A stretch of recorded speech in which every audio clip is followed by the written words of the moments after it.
Number যেই রোগ দিয়ে গুনাহগুলো মানুষের মধ্যে প্রবেশ করে, কল্প আক্রান্ত হয়, রোগাক্রান্ত হয়, তার নাম হচ্ছে আন-নজর, দৃষ্টি, চোখ। এই চোখের মাধ্যমে মানুষের মধ্যে অনেক রোগের সৃষ্টি হয়। আল্লাহ সুবহানাহু ওয়া তাআলা মানুষকে চক্ষু দিয়েছেন, অনেক গুরুত্বপূর্ণ নিয়ামত। চোখ দিয়েছেন কিসের জন্য? মানুষ আল্লাহর সৃষ্টিকে দেখবে। দুনিয়া কত মানুষ, একজন মানুষের সঙ্গে আর একটা মানুষের কোনো চেহারার মিল নেই, একটা মানুষের সঙ্গে আর একটা মানুষের আওয়াজের মিল নেই, একটা মানুষের হাতের ছাপের সাথে আর একটা মানুষের হাতের ছাপের মিল নেই, একটা মানুষের শরীরে ঘ্রাণের সাথে আর একটা মানুষের শরীরের গন্ধের মিল নাই। বিজ্ঞানীরা আবিষ্কার করেছেন, হাতের ছাপ যেরকম ভাবে একজনের সাথে আরেকজনটা মিলে না, এরকম ভাবে এক একজনের শরীরে যে একটা গন্ধ আলাদা, একজনের শরীরের সঙ্গে আর একজনের শরীরের গন্ধ মিলে না। আল্লাহ রাব্বুল আলামিন তারপরে এই সমস্ত সৃষ্টি করেছেন, গাছগাছালি সৃষ্টি করেছেন কিসের জন্য? কোরআনে বহু জায়গায় বলেছেন, ইন্না ফি খালকিস সামাওয়াতি ওয়াল আরদ ইখতিলাফিল লাইলি ওয়ান নাহার, দিন রাতের পরিবর্তন, চন্দ্র সূর্য গ্রহ নক্ষত্র, এই সবগুলো আল্লাহ রাব্বুল আলামিন সৃষ্টি করেছেন আল্লাহকে চেনার জন্য, আল্লাহকে জানার জন্য। মানুষ এগুলো দেখবে, দেখে তারপর আল্লাহ শুকরিয়া আদায় করবে, আল্লাহর প্রতি ঈমান রাখবে, আল্লাহর ইবাদত করবে। এই জন্য চক্ষু দান করা হয়েছিল। সুতরাং চক্ষু একটা বড় নিয়ামত। কিন্তু আল্লাহ তাআলা এর ক্ষেত্রে আরো বলেছেন, সব দেখার ব্যাপারে আল্লাহ তাআলা কিছু শর্ত দিয়েছেন, কোন কোন জিনিস দেখতে পারবে, কোনগুলো দেখতে পারবে না। এই জন্য কোরআনে এই কথা বলা আছে সূরা নূরের 30 নম্বর আয়াত, কুল্লিল মুমিনিনা ইয়াগুদ্দু মিন আবসারিহিম ওয়া ইয়াহফাযু ফুরুজাহুম যালিকা আযকা লাহুম ইন্নাল্লাহা খাবীরুম বিমা ইয়াসনাউন। কুল্লিল মুমিনিন, মুমিনদেরকে বলো, ইয়াগুদ্দু মিন আবসারিহিম, তারা যেন তাদের চক্ষুকে নিচু রাখে, তারা যেন তাদের চক্ষুকে নিচু রাখে। ইয়াগুদ্দু মিন আবসারিহিম, মুমিনদেরকে বলো তারা যেন তাদের চক্ষুকে নিচু রাখে। কে বলছেন?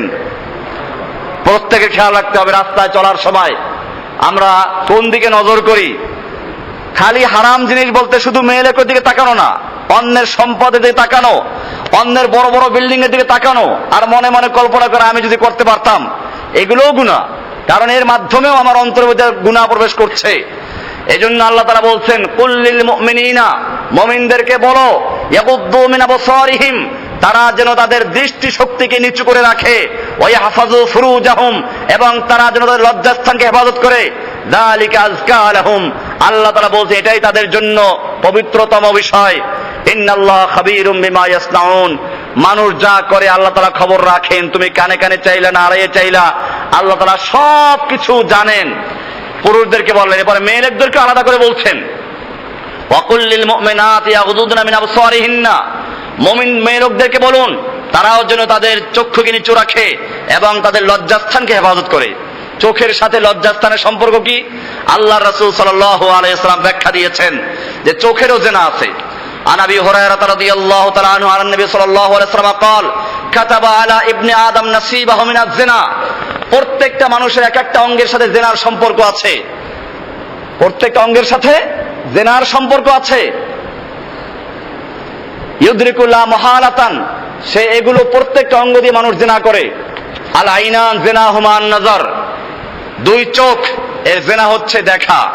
ওয়াল উযনান জিনাহুমা আল-ইসতিমা, দুই কানের জিনা আছে, তা হলো এই জিনা সম্পর্কে কথা শোনা। ওয়াল লিসান জিনাহু আল কালাম, জিহবা তার জিনা হচ্ছে কথা বলা। ওয়াল ইয়াদু জিনাহা আল বাতশু, পা হাতের জিনা হচ্ছে ধরা। আর রিজলু জিনাহা আল খুতা, পায়ের জিনা হচ্ছে এদিকে চলে যাওয়া। ওয়াল কলবু ইয়াহবি ওয়া ইয়াতামান্না, এরপরে কলব ওটাকে নিয়ে গবেষণা করে এবং আকাঙ্ক্ষা করে। এরপরে শেষ পর্যায়ে ওয়া ইউসাদ্দিকু যালিকাল ফারাজা ওয়া ইয়াকাযিবুহু, লজ্জাস্থান এটাকে বাস্তবায়ন করে। কাজেই বোঝা গেল যে জিনার সঙ্গে চোখের সম্পর্ক অনেক গভীর। কারণ প্রথমে চোখ দিয়ে মানুষ, এটা একটা ক্যামেরা, এটার মাধ্যমে মানুষ একটা ছবি তোলে। এরপরে মাথার মধ্যে আল্লাহ রাব্বুল আলামিন অনেকগুলো শক্তি রেখেছেন।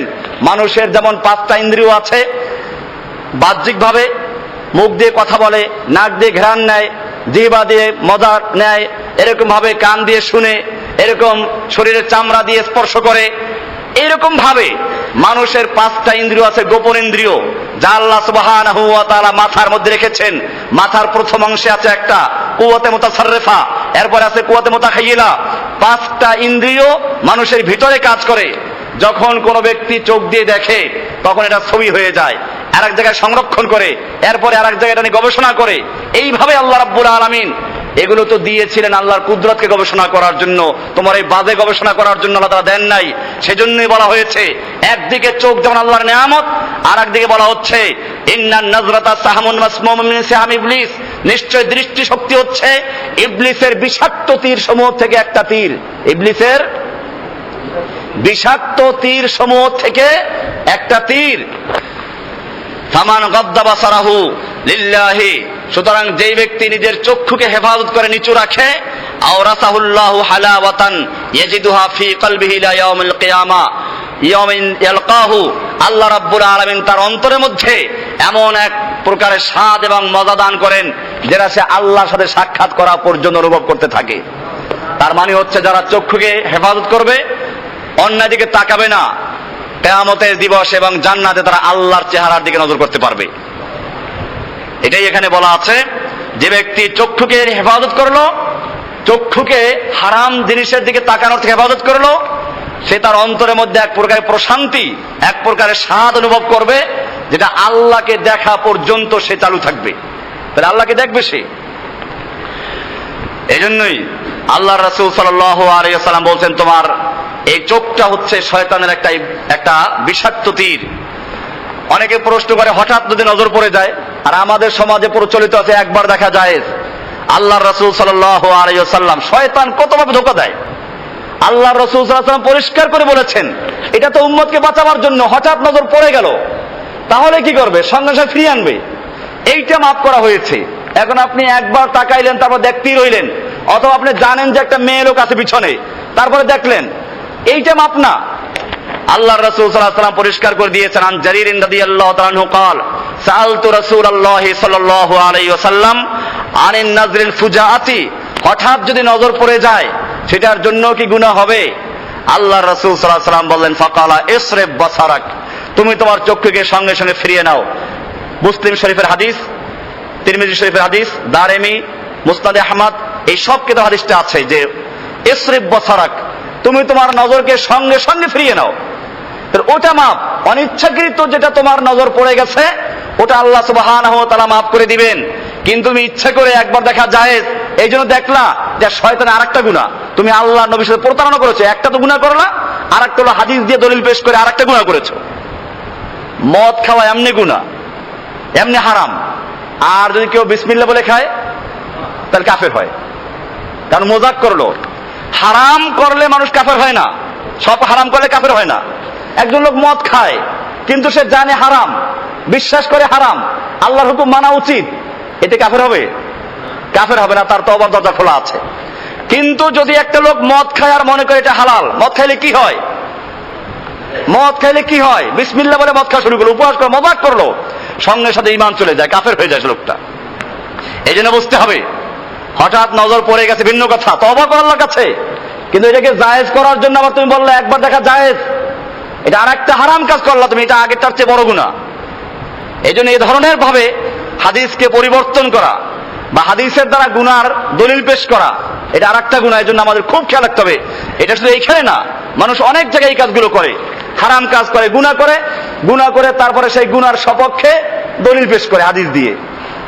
তুমি আল্লাহর কাছে জবাবদিহি করতে হবে, আর একটা গুনাহ করলা তুমি এটার জন্য।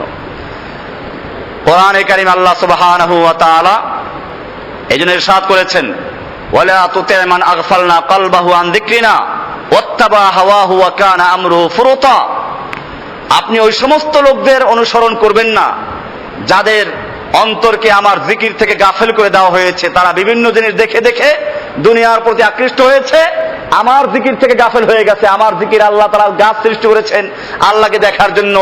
গাছ কত বড় নেয়ামত! এরকম ভাবে চন্দ্র, সূর্য, এই যে আলো দিচ্ছে, আপনি দুনিয়ার সমস্ত বিদ্যুৎগুলো একসাথে জ্বালান, এক সূর্যের সমতুল্য আলো হবে? আল্লাহ তাআলা যদি বলতেন প্রতি মাসের শেষে সূর্যের আলোর বিল দিতে হবে, দেওয়া সম্ভব ছিল?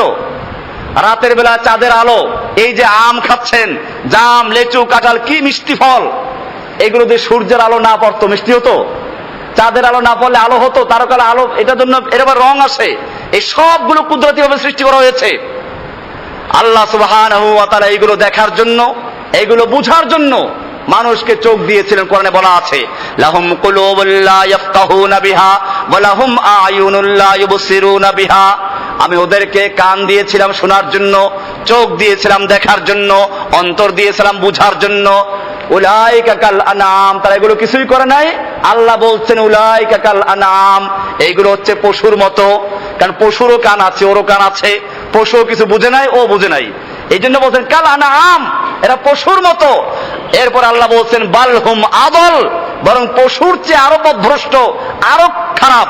কি জন্য? পশুকে তো আল্লাহ তাআলা জ্ঞান দেন নাই, তোমাকে তো জ্ঞান দেওয়া হয়েছিল।